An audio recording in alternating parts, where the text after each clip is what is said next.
সাতক্ষীরায় কেন্দ্র ঘোষিত কর্মসূচির সাথে সাথে জুলাই আন্দোলন শুরু হয়।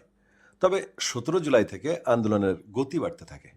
১৮ জুলাই সদর থানা এলাকায় আন্দোলনকারী শিক্ষার্থীদের উপর বেধড়ক লাঠিচার্জ ও রাবার বুলেট ছোড়ে পুলিশ।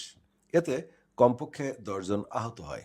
এ সময় ১৫ জন আন্দোলনরত শিক্ষার্থীকে আটক করে পুলিশ। সেদিনের ঘটনা এভাবে বর্ণনা করেন বৈষম্য বিরোধী ছাত্র আন্দোলনের অন্যতম সমন্বয়ক আল ইমরান।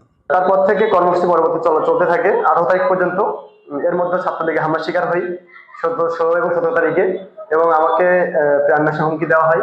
তারপরেও 18 জুলাই যখন আমাদের শিক্ষার্থীদের একটা গণজোয়ার চলে, সেই সময়টাতেই আমি 18 তারিখ দুপুরেই অ্যারেস্ট হয়ে যাই আমাদের সাতক্ষীরা সদর থানার সামনে থেকে।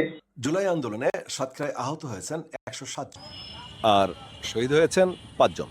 আন্দোলনে আহত ওমর রিফাতের মা রোজিনা পারভিন জানান, এখনো পঙ্গু হয়ে রাস্তায় ঘুরে বেড়াচ্ছে হাজার হাজার রিক্সা ভ্যানেরা ইজিবাহিকারা ভাইয়েরা, তারা পঙ্গু অবস্থায় আছে। এখনো পর্যন্ত তাদের সেই সঠিক চিকিৎসার ব্যবস্থা হয়নি। সমস্ত দলের কাছে আমার অনুরোধ, এদেরকে সুচিকিৎসার ব্যবস্থা করা। জুলাই বিপ্লবে অনেক রক্তের বিনিময়ে স্বৈরাচার মুক্ত বাংলাদেশ পেয়েছে জনগণ।